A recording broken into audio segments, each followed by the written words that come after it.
नमस्कार आप सभी को। स्वागत है आपका हमारे चैनल सुविचार संग्रह में। आज वैशाख मास की पूर्णिमा है। अगर आप भी इस दिन वैशाख पूर्णिमा का व्रत रख रहे हैं तो इस पौराणिक कथा का श्रवण करना शुभ माना गया है। पौराणिक कथा के अनुसार एक नगर में सेठ सेठानी रहते थे। सेठानी रोजाना भगवान श्री हरि की पूजा भक्तिभाव से किया करती, लेकिन सेठानी का पूजा करना उसके पति को बिल्कुल पसंद नहीं था। इस कारण एक दिन सेठ ने उसे घर से निकाल दिया। सेठानी घर से निकलकर जंगल की ओर चल दी। रास्ते में सेठानी ने देखा कि जंगल में 4 आदमी मिट्टी खोद रहे हैं। ये देखकर सेठानी ने उनसे बोला कि आप लोग मुझे किसी काम पर रख लो। सेठानी के कहने पर उन्होंने सेठानी को नौकरी पर रख लिया, लेकिन सेठानी बहुत कोमल थी। इस वजह से उसके हाथ पर छाले पड़ गए।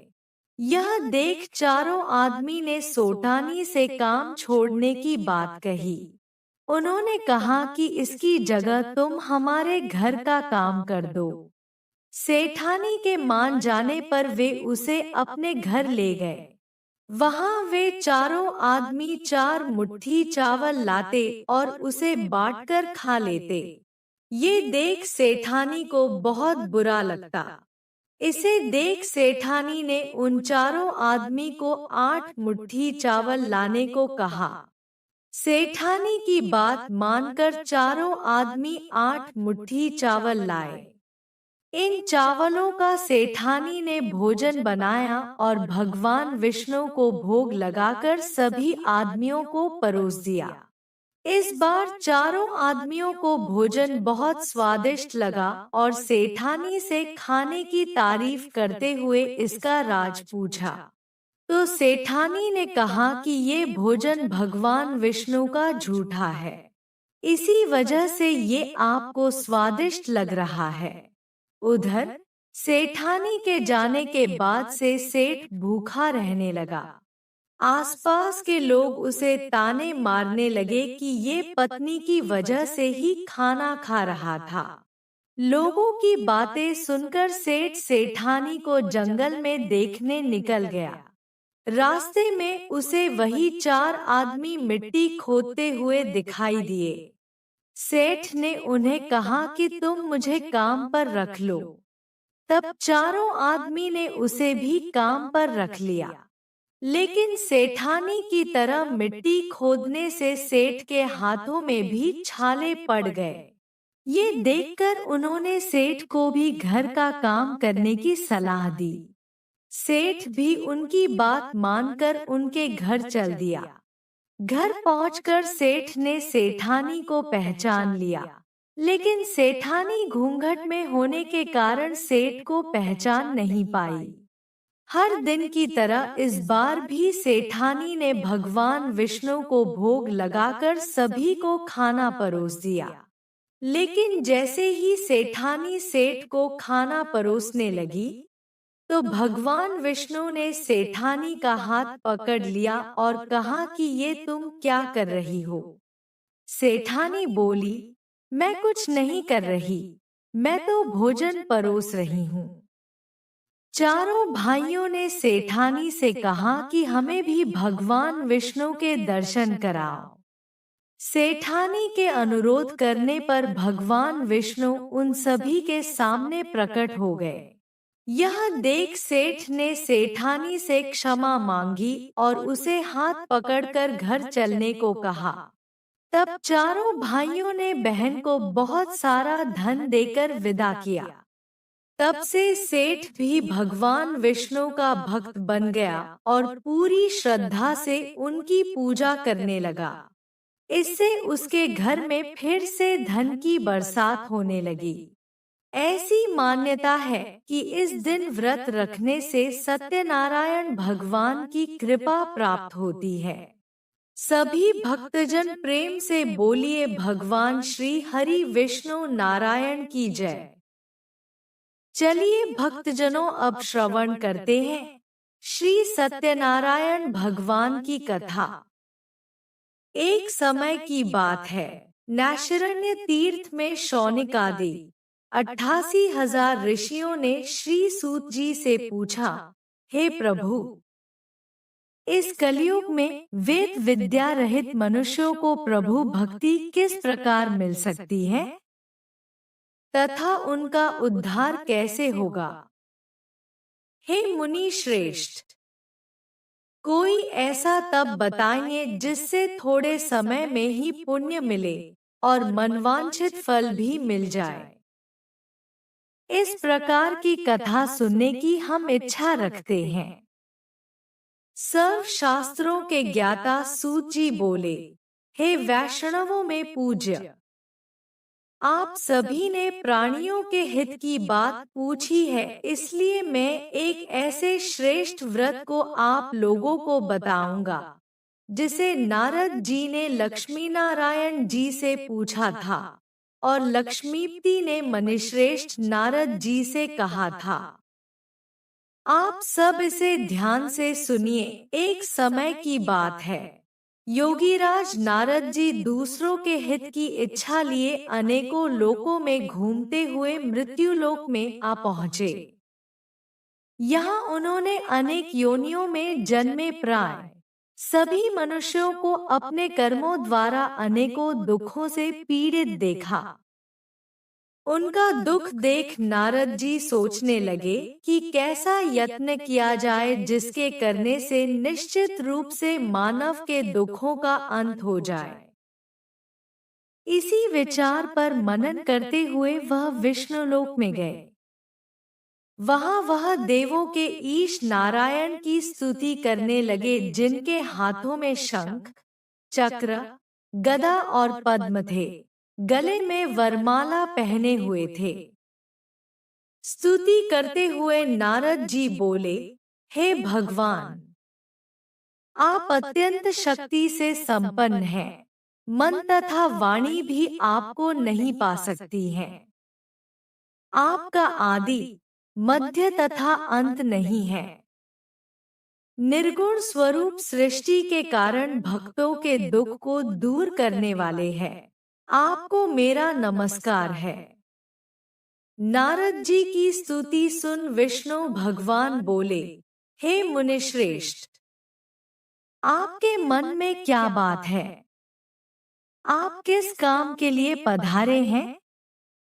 उसे निसंकोच कहो। इस पर नारद मुनि बोले कि मृत्युलोक में अनेक योनियों में जन्मे मनुष्य अपने कर्मों के द्वारा अनेकों दुख से दुखी हो रहे हैं। हे नाथ, आप मुझ पर दया रखते हैं, तो बताइए कि वो मनुष्य थोड़े प्रयास से ही अपने दुखों से कैसे छुटकारा पा सकते हैं। श्रीहरि बोले, हे नारद, मनुष्यों की भलाई के लिए तुमने बहुत अच्छी बात पूछी है, जिसके करने से मनुष्य मोह से छूट जाता है। वह बात मैं कहता हूँ, उसे सुनो। स्वर्ग लोक व मृत्युलोक दोनों में एक दुर्लभ उत्तम व्रत है, जो पुण्य देने वाला है। आज प्रेमवश होकर मैं उसे तुमसे कहता हूँ। श्री सत्यनारायण भगवान का यह व्रत अच्छी तरह विधान पूर्वक करके मनुष्य तुरंत ही यहाँ सुख भोग कर मरने पर मोक्ष पाता है। श्रीहरि के वचन सुन नारद जी बोले कि उस व्रत का फल क्या है और उसका विधान क्या है? यह व्रत किसने किया था? इस व्रत को किस दिन करना चाहिए? सभी कुछ विस्तार से बताएं। नारद की बात सुनकर श्रीहरि बोले, दुख व शोक को दूर करने वाला यह सभी स्थानों पर विजय दिलाने वाला है। मानव को भक्ति व श्रद्धा के साथ शाम को श्री सत्यनारायण की पूजा धर्म परायण होकर ब्राह्मणों व बंधुओं के साथ करनी चाहिए। भक्ति भाव से ही नैवेद्य, केले का फल, घी, दूध और गेहूं का आटा सवाया ले। गेहूं के स्थान पर साठी का आटा, शक्कर तथा गुड़ लेकर वह सभी भक्षण योग्य पदार्थों को मिलाकर भगवान को भोग लगाए। ब्राह्मणों सहित बंधु बांधवों को भी भोजन कराएं, उसके बाद स्वयं भोजन करें। भजन कीर्तन के साथ भगवान की भक्ति में लीन हो जाएं। इस तरह से सत्यनारायण भगवान का यह व्रत करने पर मनुष्य की सारी इच्छाएं निश्चित रूप से पूरी होती हैं। इस कलिकाल अर्थात कलियुग में मृत्युलोक में मोक्ष का यही एक सरल उपाय बताया गया है। श्री सत्यनारायण व्रत कथा का पहला अध्याय संपूर्ण। बोलिए श्री सत्यनारायण भगवान की जय। सत्यनारायण भगवान की व्रत कथा का दूसरा अध्याय। सूत जी बोले, हे ऋषियों, जिसने पहले समय में इस व्रत को किया था उसका इतिहास कहता हूँ, ध्यान से सुनो। सुंदर काशीपुरी नगरी में एक अत्यंत निर्धन ब्राह्मण रहता था। भूख प्यास से परेशान वह धरती पर घूमता रहता था। ब्राह्मणों से प्रेम करने वाले भगवान ने एक दिन ब्राह्मण का वेश धारण कर उसके पास जाकर पूछा, हे विप्र, नित्य दुखी होकर तुम पृथ्वी पर क्यों घूमते हो?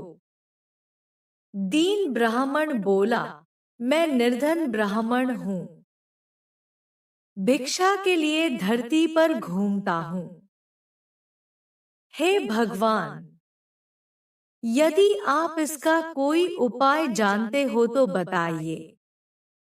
वृद्ध ब्राह्मण कहता है कि सत्यनारायण भगवान मनोवांछित फल देने वाले हैं, इसलिए तुम उनका पूजन करो। इसे करने से मनुष्य सभी दुखों से मुक्त हो जाता है। वृद्ध ब्राह्मण बनकर आए सत्यनारायण भगवान उस निर्धन ब्राह्मण को व्रत का सारा विधान बताकर अंतर्धान हो गए। ब्राह्मण मन ही मन सोचने लगा कि जिस व्रत को वृद्ध ब्राह्मण करने को कह गया है, मैं उसे जरूर करूंगा। यह निश्चय करने के बाद उसे रात में नींद नहीं आई। वह सवेरे उठकर सत्यनारायण भगवान के व्रत का निश्चय कर भिक्षा के लिए चला गया। उस दिन निर्धन ब्राह्मण को भिक्षा में बहुत धन मिला, जिससे उसने बंधु बांधवों के साथ मिलकर श्री सत्यनारायण भगवान का व्रत संपन्न किया। भगवान सत्यनारायण का व्रत संपन्न करने के बाद वह निर्धन ब्राह्मण सभी दुखों से छूट गया और अनेक प्रकार की संपत्तियों से युक्त हो गया। उसी समय से यह ब्राह्मण हर माह इस व्रत को करने लगा। इस तरह से सत्यनारायण भगवान के व्रत को जो मनुष्य करेगा वह सभी प्रकार के पापों से छूटकर मोक्ष को प्राप्त होगा। जो मनुष्य इस व्रत को करेगा वह भी सभी दुखों से मुक्त हो जाएगा। सूत जी बोले कि इस तरह से नारद जी से नारायण जी का कहा हुआ श्री सत्यनारायण व्रत को मैंने तुमसे कहा। हे विप्रो, मैं अब और क्या कहूँ? ऋषि बोले, हे मुनिवर, संसार में उस विप्र से सुनकर और किस किस ने इस व्रत को किया, हम सब इस बात को सुनना चाहते हैं। इसके लिए हमारे मन में श्रद्धा का भाव है। सूत जी बोले, हे मुनियों, जिस जिसने इस व्रत को किया है वे सब सुनो। एक समय वही विप्र धन व ऐश्वर्य के अनुसार अपने बंधु बांधवों के साथ इस व्रत को करने को तैयार हुआ। उसी समय एक लकड़ी बेचने वाला बूढ़ा आदमी आया और लकड़ियां बाहर रखकर अंदर ब्राह्मण के घर में गया। प्यास से दुखी वह लकड़हारा उनको व्रत करते देख विप्र को नमस्कार कर पूछने लगा कि आप यह क्या कर रहे हैं। तो उन्होंने बताया कि व्रत कर रहा हूँ तथा इसे करने से क्या फल मिलेगा, कृपया मुझे भी बताएं। ब्राह्मण ने कहा कि सब मनोकामनाओं को पूरा करने वाला यह सत्यनारायण भगवान का व्रत है। इनकी कृपा से ही मेरे घर में धन धान्य आदि की वृद्धि हुई है। विप्र से सत्यनारायण व्रत या के बारे में जानकर लकड़हारा बहुत प्रसन्न हुआ। चरणामृत लेकर व प्रसाद खाने के बाद वह अपने घर गया। लकड़हारे ने अपने मन में संकल्प किया कि आज लकड़ी बेचने से जो धन मिलेगा उसी से श्री सत्यनारायण भगवान का उत्तम व्रत करूंगा। मन में इस विचार को ले बूढ़ा आदमी सिर पर लकड़ियां रख उस नगर में बेचने गया जहां धनी लोग ज्यादा रहते थे। उस नगर में उसे अपनी लकड़ियों का दाम पहले से 4 गुना अधिक मिलता है। बूढ़ा प्रसन्नता के साथ दाम लेकर केले, शक्कर, घी, दूध, दही और गेहूं का आटा ले और सत्यनारायण भगवान के व्रत की अन्य सामग्रियां लेकर अपने घर गया। वहां उसने अपने बंधु बांधवों को बुलाकर विधि विधान से सत्यनारायण भगवान का पूजन और व्रत किया। इस व्रत के प्रभाव से वह बूढ़ा लकड़हारा धन पुत्र आदि से युक्त होकर संसार के समस्त सुख भोग अंत काल में बैकुंठ धाम चला गया। श्री सत्यनारायण व्रत कथा का दूसरा अध्याय संपूर्ण। बोलिए श्री सत्यनारायण भगवान की जय। सत्यनारायण भगवान की व्रत कथा का तीसरा अध्याय। सूत जी बोले, हे श्रेष्ठ मुनियों, अब आगे की कथा कहता हूँ। पहले समय में उल्कामुख नाम का एक बुद्धिमान राजा था। वह सत्यवक्ता और जितेंद्रिय था। प्रतिदिन देव स्थानों पर जाता और निर्धनों को धन देकर उनके कष्ट दूर करता था। उसकी पत्नी कमल के समान मुख वाली तथा सती साध्वी थी। भद्रशिला नदी के तट पर उन दोनों ने श्री सत्यनारायण भगवान का व्रत किया। उसी समय साधु नाम का एक वैश्य आया। उसके पास व्यापार करने के लिए बहुत सा धन भी था। राजा को व्रत करते देखकर वह विनय के साथ पूछने लगा, हे राजन, भक्ति भाव से पूर्ण होकर आप यह क्या कर रहे हैं? मैं सुनने की इच्छा रखता हूँ, तो आप मुझे बताएं। राजा बोला, हे साधु, अपने बंधु बांधवों के साथ पुत्रादि की प्राप्ति के लिए एक महाशक्तिमान श्री सत्यनारायण भगवान का व्रत व पूजन कर रहा हूँ। राजा के वचन सुन साधु आदर से बोला, हे राजन, मुझे इस व्रत का सारा विधान कहिए। आपके कथनानुसार मैं भी इस व्रत को करूंगा। मेरी भी संतान नहीं है और इस व्रत को करने से निश्चित रूप से मुझे संतान की प्राप्ति होगी। राजा से व्रत का सारा विधान सुन व्यापार से निवृत्त हो वह अपने घर गया। साधु वैश्य ने अपनी पत्नी को संतान देने वाले इस व्रत का वर्णन कह सुनाया और कहा कि जब मेरी संतान होगी तब मैं इस व्रत को करूंगा। साधु ने इस तरह के वचन अपनी पत्नी लीलावती से कहे। एक दिन लीलावती पति के साथ आनंदित हो सांसारिक धर्म में प्रवृत्त होकर सत्यनारायण भगवान की कृपा से गर्भवती हो गई। 10वें महीने में उसके गर्भ से एक सुंदर कन्या ने जन्म लिया। दिनों दिन वह ऐसे बढ़ने लगी जैसे कि शुक्ल पक्ष का चंद्रमा बढ़ता है। माता पिता ने अपनी कन्या का नाम कलावती रखा। एक दिन लीलावती की माँ ने मीठे शब्दों में अपने पति को याद दिलाया कि आपने सत्यनारायण भगवान के जिस व्रत को करने का संकल्प किया था उसे करने का समय आ गया है। आप इस व्रत को करिए। साधु बोला कि हे प्रिय, इस व्रत को मैं उसके विवाह पर करूंगा।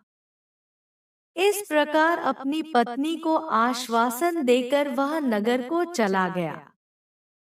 कलावती पिता के घर में रह वृद्धि को प्राप्त हो गई। साधु ने एक बार नगर में अपनी कन्या को सखियों के साथ देखा तो तुरंत ही दूत को बुलाया और कहा कि मेरी कन्या के योग्य वर देख कर आओ। साधु की बात सुनकर दूत कंचन नगर में पहुंचा और वहां देखभाल कर लड़की के सुयोग्य वाणिक पुत्र को ले आया। सुयोग्य लड़के को देख साधु ने बंधु बांधवों को बुलाकर अपनी पुत्री का विवाह कर दिया।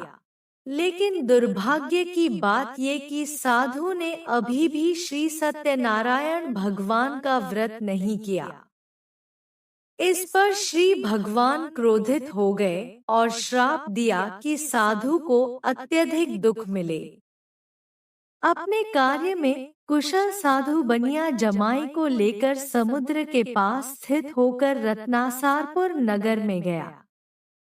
वहां जाकर दामाद ससुर दोनों मिलकर चंद्रकेतु राजा के नगर में व्यापार करने लगे।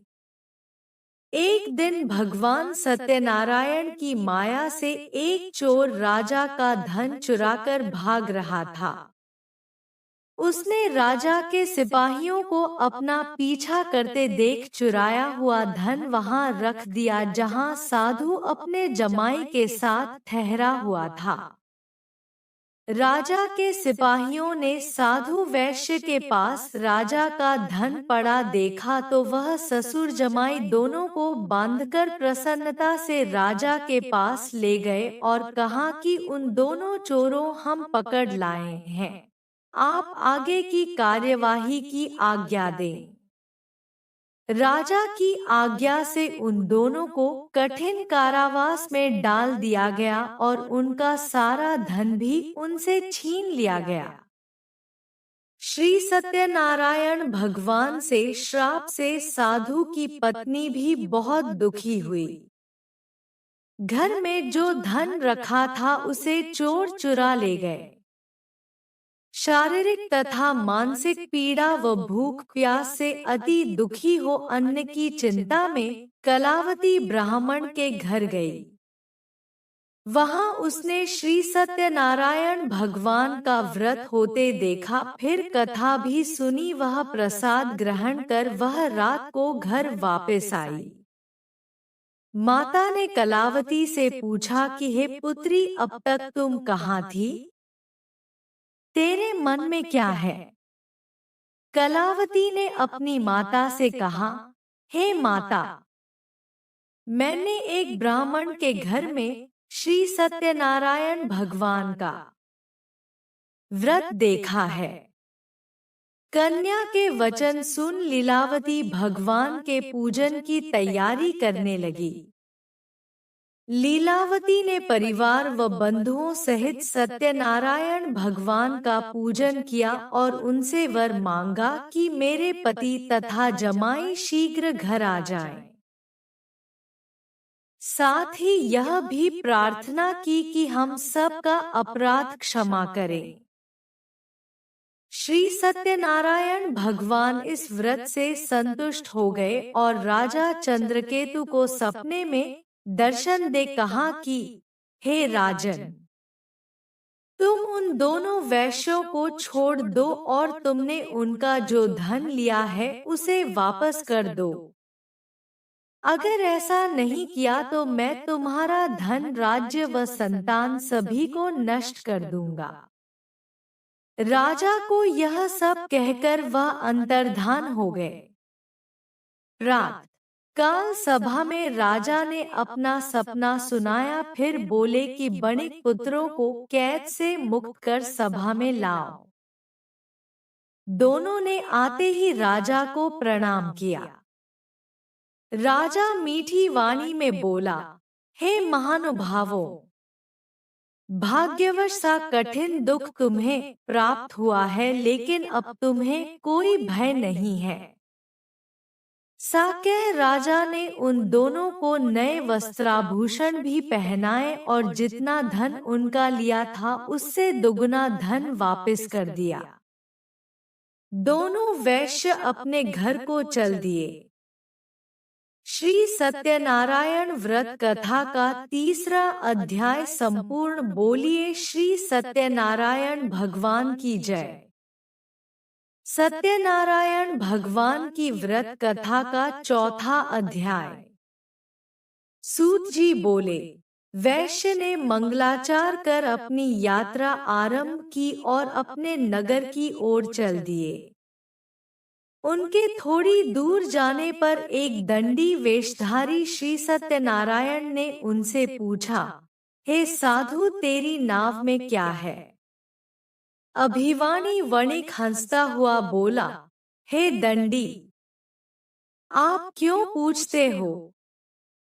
क्या धन लेने की इच्छा है? मेरी नाव में तो बेल व पत्ते भरे हुए हैं। वैश्य के कठोर वचन सुन भगवान बोले, तुम्हारा वचन सत्य हो। दंडी ऐसे वचन कह वहां से दूर चले गए। कुछ दूर जाकर समुद्र के किनारे बैठ गए। दंडी के जाने के बाद साधु वैश्य ने नित्य क्रिया के पश्चात नाव को ऊंची उठते देखकर अचंभा माना और नाव में बेलपत्ते आदि देख वह मूर्छित हो जमीन पर गिर पड़ा। मूर्छा खुलने पर वह अत्यंत शोक में डूब गया। तब उसका दामाद बोला कि आप शोक न मनाएं, यह दंडी का शाप है, इसलिए हमें उनकी शरण में जाना चाहिए, तभी हमारी मनोकामना पूरी होगी। दामाद की बात सुनकर वह दंडी के पास पहुंचा और अत्यंत भक्तिभाव नमस्कार करके बोला, मैंने आपसे जो जो असत्य वचन कहे थे उनके लिए मुझे क्षमा दे। ऐसा कहकर महान शोकातुर हो रोने लगा। तब दंडी भगवान बोले, हे वणिक पुत्र, मेरी आज्ञा से बार बार तुम्हें दुख प्राप्त हुआ है। तू मेरी पूजा से विमुख हुआ। साधु बोला, हे भगवान, आपकी माया से ब्रह्मा आदि देवता भी आपके रूप को नहीं जानते, तब मैं अज्ञानी कैसे जान सकता हूँ? आप प्रसन्न होइए, अब मैं सामर्थ्य के अनुसार आपकी पूजा करूँगा। मेरी रक्षा करो और पहले के समान नौका में धन भर दो। साधु वैश्य के भक्ति पूर्वक वचन सुनकर भगवान प्रसन्न हो गए और उसकी इच्छानुसार वरदान देकर अंतर्धान हो गए। ससुर जमाई जब नाव पर आए तो नाव धन से भरी हुई थी। फिर वहीं अपने अन्य साथियों के साथ सत्यनारायण भगवान का पूजन कर अपने नगर को चल दिए। जब नगर के नजदीक पहुंचे तो दूत को घर पर खबर करने के लिए भेज दिया। दूत साधु की पत्नी को प्रणाम कर कहता है कि मालिक अपने दामाद सहित नगर के निकट आ गए हैं। दूत की बात सुन साधु की पत्नी लीलावती ने बड़े हर्ष के साथ सत्यनारायण भगवान का पूजन कर अपनी पुत्री कलावती से कहा कि मैं अपने पति के दर्शन को जाती हूँ। तू कार्य पूर्ण कर शीघ्र आजा। माता के से वचन सुन कलावती जल्दी में प्रसाद छोड़ अपने पति के पास चली गई। प्रसाद की अवज्ञा के कारण श्री सत्यनारायण भगवान रुष्ट हो गए और नाव सहित उसके पति को पानी में डुबो दिया। कलावती अपने पति को वहां ना पाकर रोती हुई जमीन पर गिर गई। नौका को डूबा हुआ देख व कन्या को रोता देख साधु दुखी होकर बोला कि हे प्रभु, मुझसे तथा मेरे परिवार से जो भूल हुई है उसे क्षमा करें। साधु के दीन वचन सुनकर श्री सत्यनारायण भगवान प्रसन्न हो गए और आकाशवाणी हुई, हे साधु, तेरी कन्या मेरे प्रसाद को छोड़कर आई है, इसलिए उसका पति अदृश्य हो गया है। यदि वह घर जाकर प्रसाद खाकर लौटती है तो इसे इसका पति अवश्य मिलेगा। ऐसी आकाशवाणी सुन कलावती घर पहुंचकर प्रसाद खाती है और फिर आकर अपने पति के दर्शन करती है। उसके बाद साधु अपने बंधु बांधवों सहित श्री सत्यनारायण भगवान का विधि विधान से पूजन करता है। इस लोक का सुख भोग वह अंत में स्वर्ग जाता है। श्री सत्यनारायण व्रत कथा का चौथा अध्याय संपूर्ण। बोलिए श्री सत्यनारायण भगवान की जय। सत्यनारायण भगवान की व्रत कथा का 5वां अध्याय। सूत जी बोले, हे ऋषियों, मैं और भी एक कथा सुनाता हूँ, उसे भी ध्यानपूर्वक सुनो।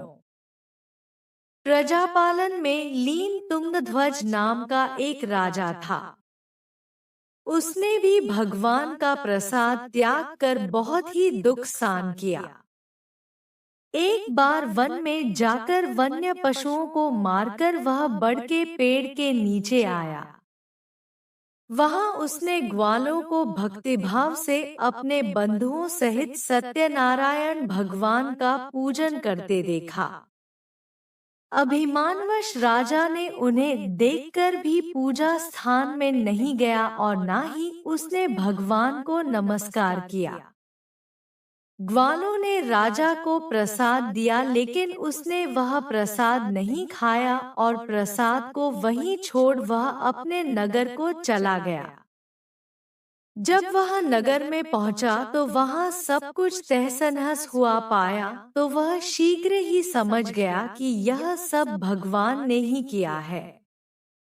वह दोबारा ग्वालों के पास पहुंचा और विधि पूर्वक पूजा करके प्रसाद खाया, तो श्री सत्यनारायण भगवान की कृपा से सब कुछ पहले जैसा हो गया। दीर्घकाल तक सुख भोगने के बाद मरणोपरांत उसे स्वर्गलोक की प्राप्ति हुई। जो मनुष्य परम दुर्लभ इस व्रत को करेगा तो भगवान सत्यनारायण की अनुकंपा से उसे धन धान्य की प्राप्ति होगी। निर्धन धनी हो जाता है और भयमुक्त हो जीवन जीता है। संतानहीन मनुष्य को संतान सुख मिलता है और सारे मनोरथ पूर्ण होने पर मानव अंतकाल में बैकुंठ धाम को जाता है। सूत जी बोले, जिन्होंने पहले इस व्रत को किया है, अब उनके दूसरे जन्म की कथा कहता हूँ। वृद्ध शतानंद ब्राह्मण ने सुदामा का जन्म लेकर मोक्ष की प्राप्ति की। लकड़हारे ने अगले जन्म में निषाद बनकर मोक्ष प्राप्त किया। उल्कामुख नाम का राजा दशरथ होकर बैकुंठ को गए। साधु नाम के वैश्य ने मोरध्वज बनकर अपने पुत्र को आरे से चीरकर मोक्ष पाया। महाराज तुंगध्वज ने स्वयंभू होकर भगवान में भक्तियुक्त हो कर्म कर मोक्ष पाया। श्री सत्यनारायण व्रत कथा का 5वां अध्याय संपूर्ण। बोलिए श्री सत्यनारायण भगवान की जय। भक्तजनों, यदि आपको हमारे चैनल के द्वारा उपलब्ध कराई गई जानकारी व पौराणिक कथा सुनना अच्छा लगा है तो वीडियो को लाइक करें, कमेंट करें, अपने रिश्तेदारों व मित्रों के साथ शेयर करें। हमारे चैनल को सब्सक्राइब करें और बेल आइकन को दबाएं ताकि हमारे हर नए वीडियो की अपडेट आप तक सबसे पहले पहुंचे। हमारा चैनल आपके सुखी व मंगलमय जीवन की कामना करता है। धन्यवाद।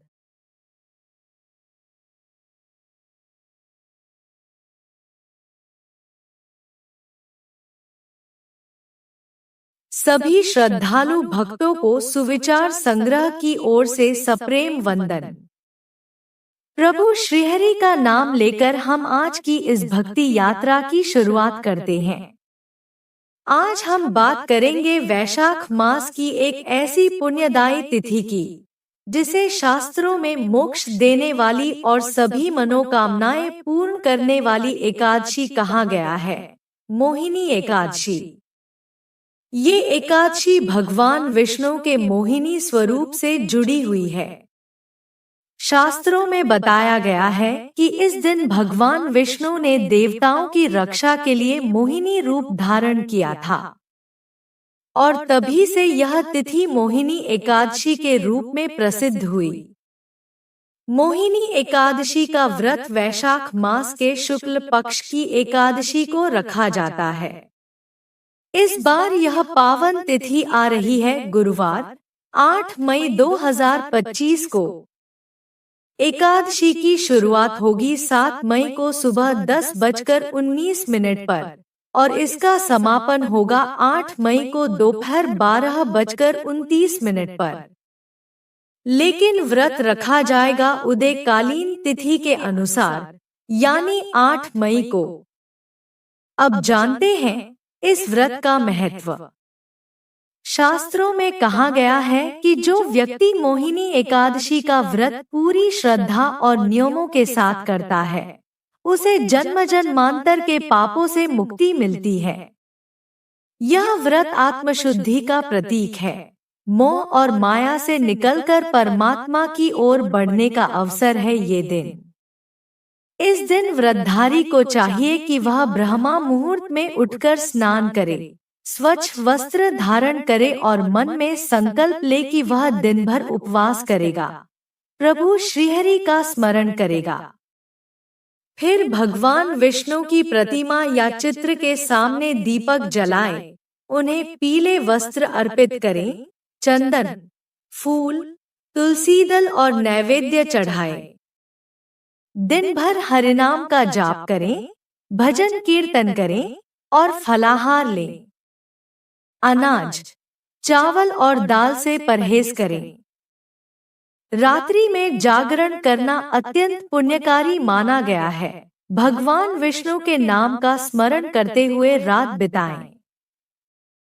अगले दिन यानी द्वादशी को सूर्योदय के बाद स्नान कर तुलसी का जल अर्पण करें और किसी योग्य ब्राह्मण को भोजन और दान देकर व्रत का पारण करें। ऐसा माना जाता है कि इस व्रत को करने से घर में सुख समृद्धि, वैभव और सौभाग्य का वास होता है।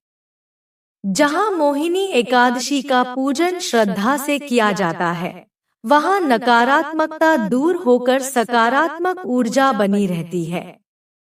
वैशाख मास के शुक्ला पक्ष की यह मोहिनी एकादशी केवल एक उपवास नहीं, बल्कि आत्मशुद्धि का वह महान पर्व है, जहां मनुष्य अपने भीतर के विकारों को त्याग कर प्रभु की भक्ति में पूर्ण रूप से लीन हो जाता है।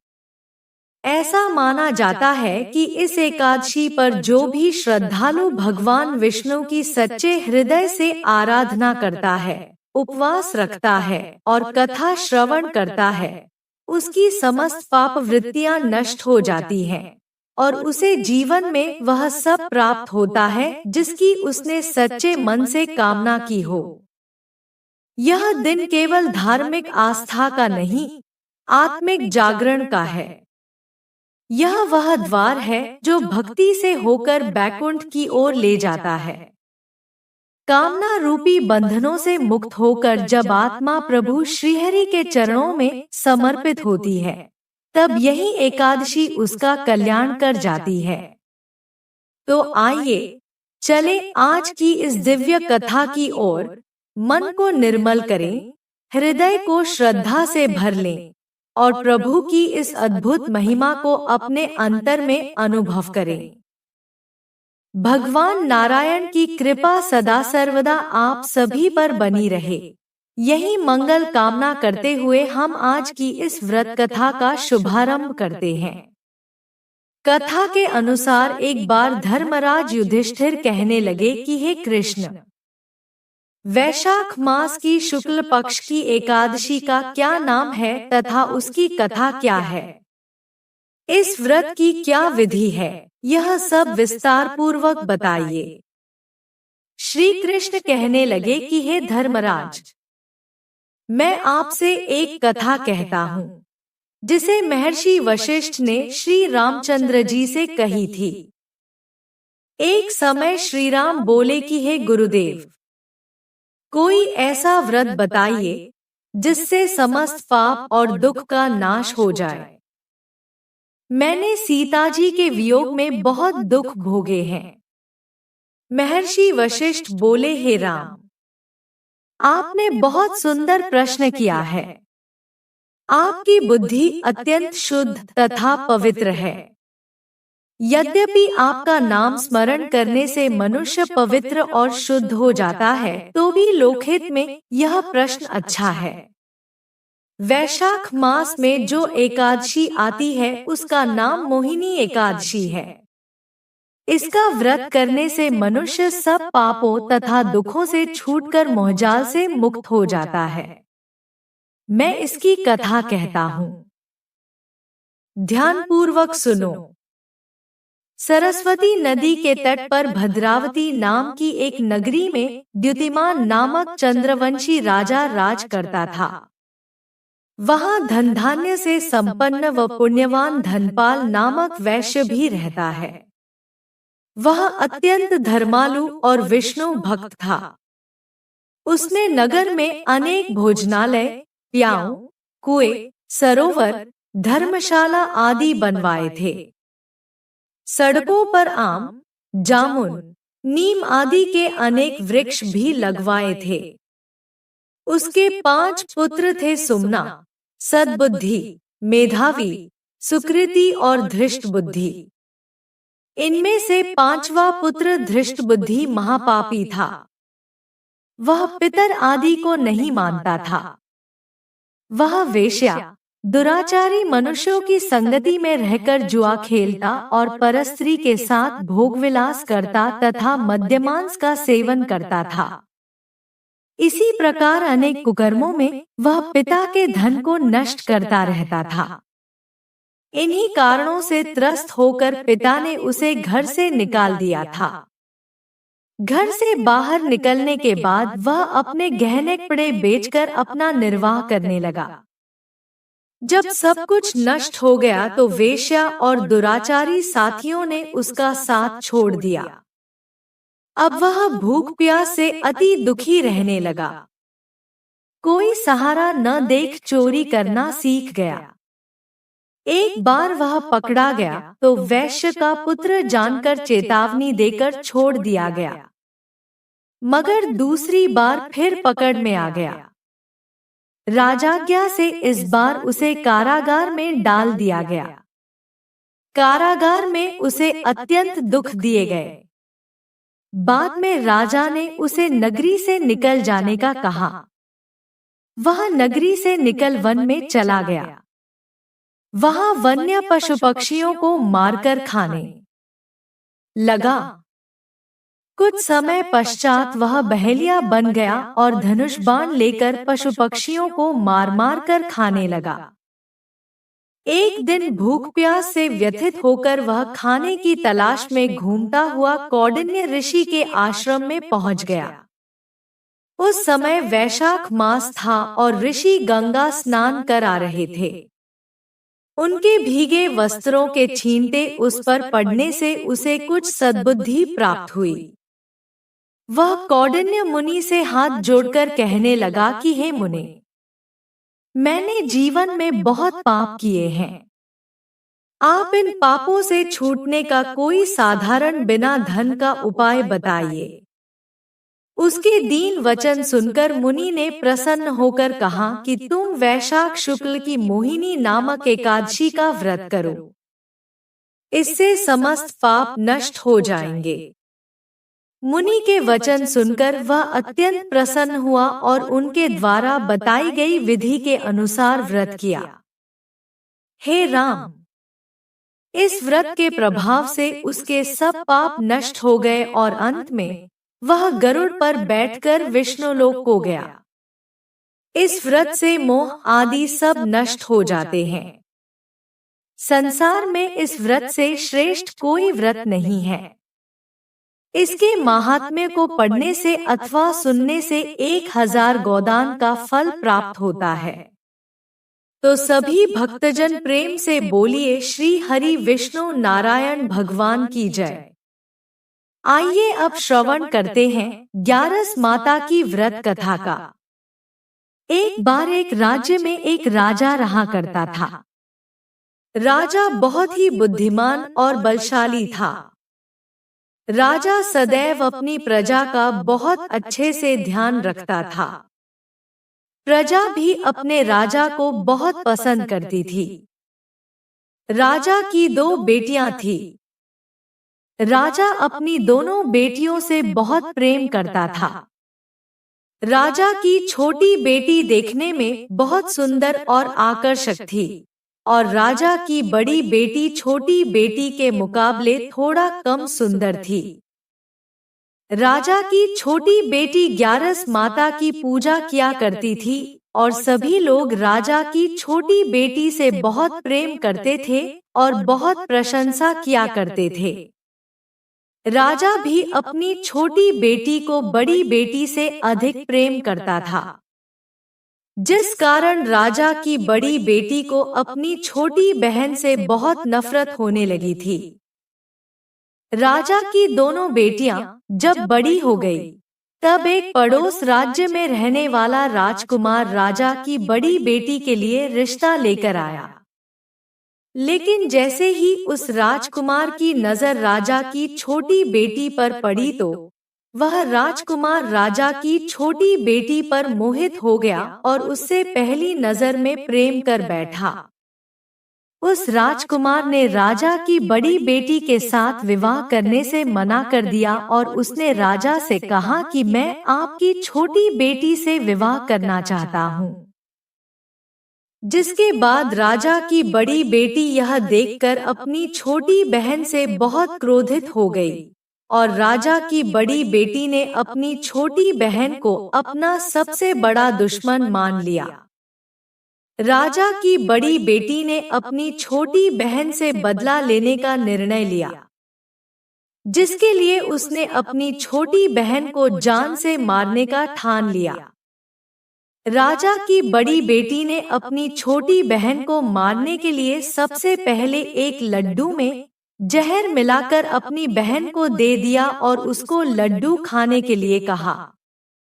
लेकिन लड्डू खाने के बाद भी छोटी बहन को कुछ नहीं हुआ। बड़ी बहन यह देखकर बहुत आश्चर्यचकित हो गई, लेकिन बड़ी बहन ने हार नहीं मानी और उसने जब रात में छोटी बहन अपने कमरे में सो रही थी तब एक मटके में सांप रखकर उसे कमरे में छोड़ दिया। लेकिन सांप भी छोटी बहन का कुछ नहीं कर पाया। जिसके बाद बड़ी बहन ने अपनी छोटी बहन से कहा कि चलो हम लोग कुएं में से पानी भरकर लाते हैं। जिसके लिए वह अपनी छोटी बहन को पानी भरने के बहाने कुएं के पास ले गई और उसने अपनी छोटी बहन को कुएं में धक्का दे दिया।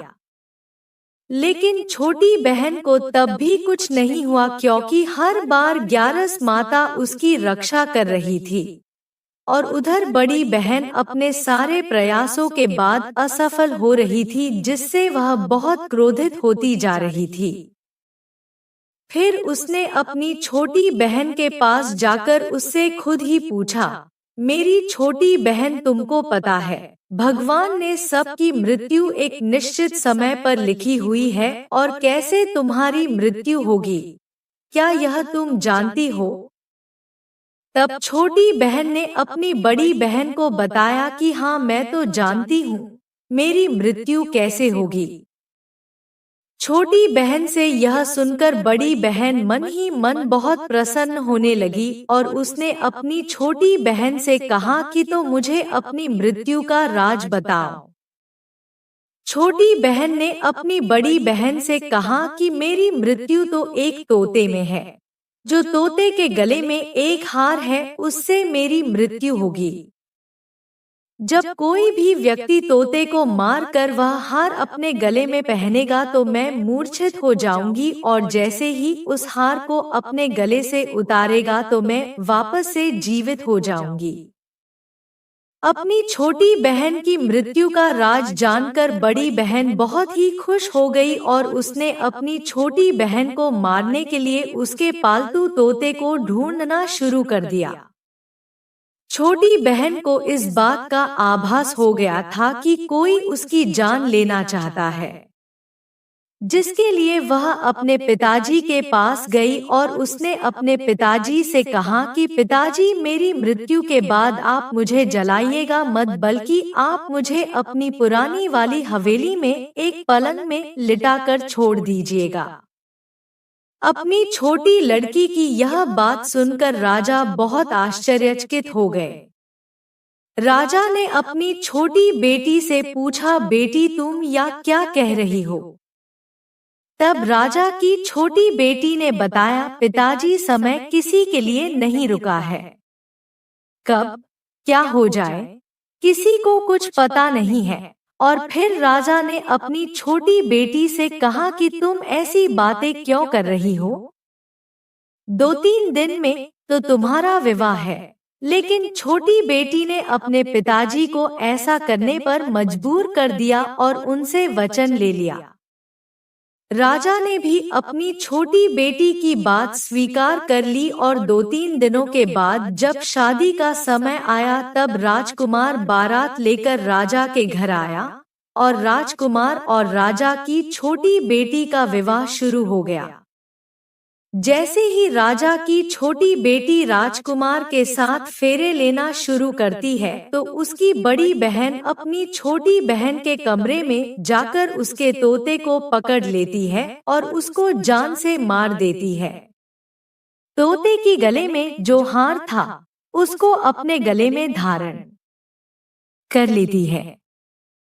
जैसे ही बड़ी बहन उस हार को अपने गले में धारण करती है तो उधर छोटी बहन 3.5 ही फेरे ले पाती है और वहीं पर बेहोश होकर गिर जाती है। जिसके बाद राजा ने बड़े दर्द हकीमों को बुलवाया और अपनी छोटी बेटी का इलाज करने के लिए कहा। राजा की बात सुनकर वैद्य ने छोटी बेटी को जब चेक किया तो राजा को बताया कि आपकी छोटी बेटी ना तो जीवित है और ना ही मरी हुई है। मैं ऐसा पहली बार देख रहा हूँ। राजा ने वैद्य और हकीम को यह बात बाहर बताने से मना कर दिया और उनको कहा कि अगर तुमने यह बात किसी को बाहर बताई तो हम तुम्हें फांसी दे देंगे। राजा ने अपनी छोटी बेटी को पुराने महल में जाकर एक पलंग पे लेटा दिया और वहां पर कुछ सैनिक को तैनात कर दिया। वापस अपने महल पर आ गया। राजा की बड़ी बेटी अपने पिताजी के पास आई और कहने लगी कि पिताजी, अगर यह शादी संपन्न नहीं हुई तो आपकी इज्जत का क्या होगा?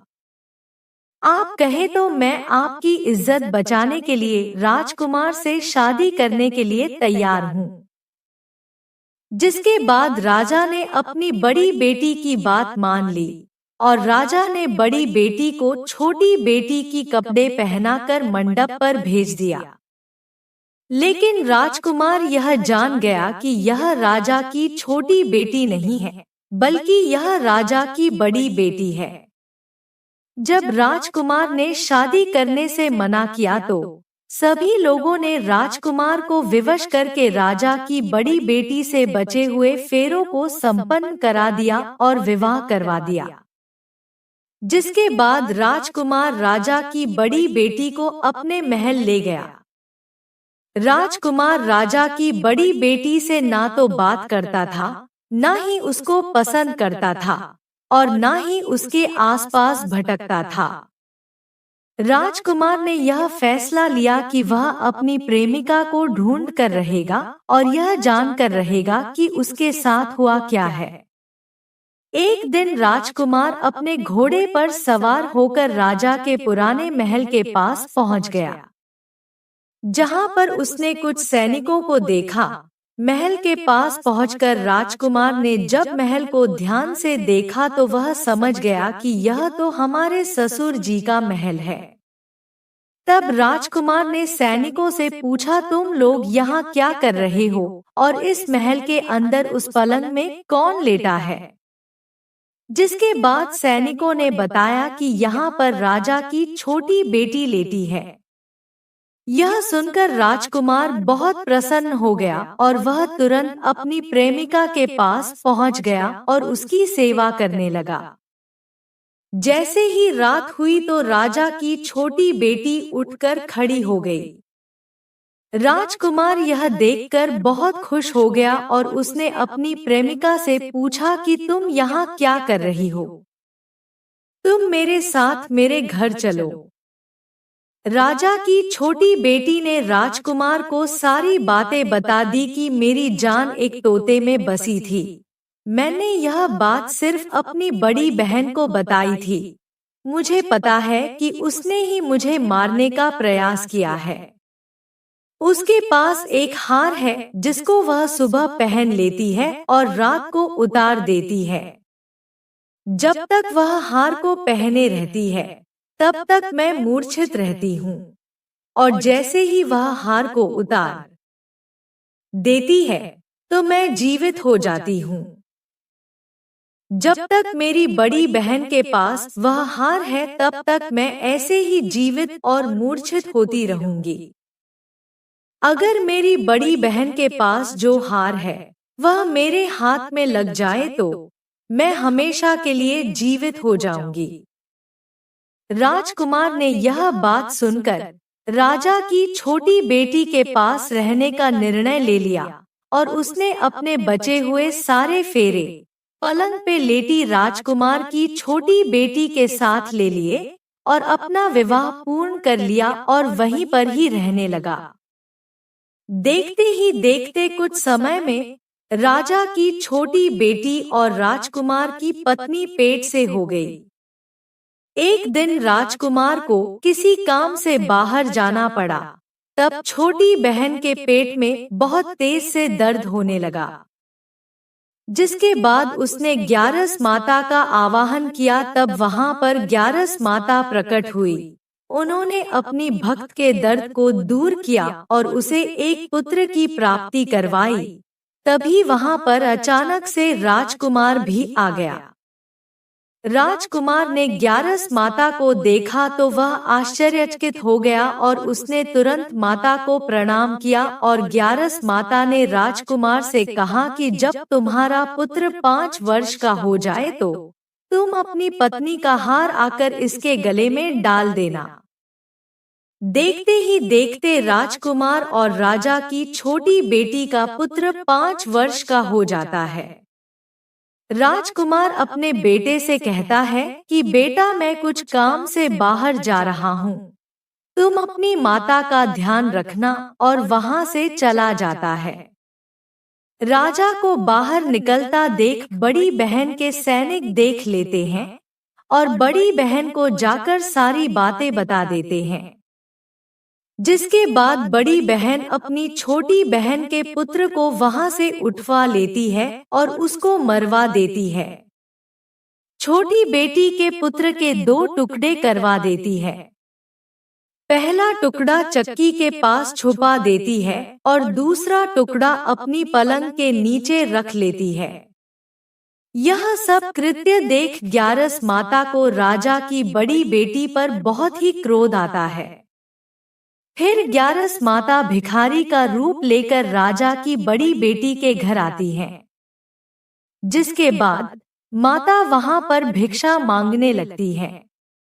बड़ी बहन अपने नौकरों से कहती है कि जाकर भिक्षा दे दो, लेकिन जैसे ही नौकर ग्यारस माता को भिक्षा देने के लिए आते हैं, तो माता उन्हें मना कर देती है और कहती है कि मैं तुम्हारी महारानी से ही भिक्षा लूंगी। जिसके बाद बड़ी बहन स्वयं ही भिक्षा देने के लिए माता के पास आती है। तब माता एक बिल्ली का रूप लेकर उसके कमरे में चली जाती है और वहां पर छोटी बेटी के पुत्र कोई दो टुकड़े को आपस में जोड़ देती है और उसे जीवित कर देती है। उसे वहां से ले जाती है। राजकुमार अपने बेटे को लेकर अपनी बड़ी पत्नी के पास जाता है और उसे कहता है कि तुम इसका ध्यान रखना। अगर तुम इस बच्चे का अच्छे से ध्यान रखोगी तो मैं तुमसे बात करूंगा। एक दिन राजकुमार अपने बच्चे से कहता है कि तुम मम्मी से उनके गले का हार मांग लो। जिसके बाद राजकुमार का लड़का अपनी मम्मी के पास जाता है और कहता है कि मम्मी, मुझे तुम्हारा हार चाहिए जो तुमने गले में पहन रखा है। यह सुनकर पहले तो बड़ी रानी बहुत क्रोधित होती है, पर उसको यह याद आता है कि राजकुमार ने कहा था कि अगर मैं इस बच्चे का ध्यान अच्छे से रखूंगी तो वह मुझसे बात करेंगे। जिसके कारण वह हार को उस बच्चे को दे देती है और वह तुरंत हार को ले जाकर अपने पिताजी को दे देता है। तभी राजकुमार अपने बेटे को लेकर वहां से जाने लगता है और वह अपनी पत्नी से कहता है कि तुम हमारे लिए खाना बनाकर रखना, मैं शाम को आकर तुम्हारे साथ खाऊंगा। और वह अपने बेटे को लेकर वहां से चला जाता है। जिसके बाद वह राजा के पास जाता है और उनको सारी बातें बता देता है। राजा अपनी बड़ी बेटी की यह करतूत सुनकर बहुत क्रोधित होते हैं और अपनी परवरिश पर ही दोष देने लगते हैं और राजकुमार को अपनी छोटी बेटी के साथ रहने के लिए आदेश देते हैं। सभी भक्तजन प्रेम से बोलिए ग्यारस माता की जय। अगर आपको यह कथा अच्छी लगी हो तो इसे अपने परिवार और मित्रों के साथ जरूर साझा करें, ताकि वे भी इस पावन एकादशी के महत्व को समझ सकें और इसका लाभ उठा सकें।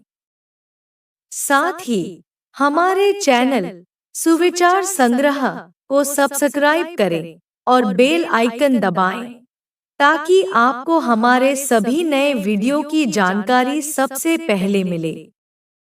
हमारी ओर से आपको और आपके परिवार को मोहिनी एकादशी की हार्दिक शुभकामनाएं। भगवान श्री हरि आपकी सभी मनोकामनाएं पूर्ण करें और आपके जीवन को सुख, समृद्धि और शांति से भर दें। धन्यवाद।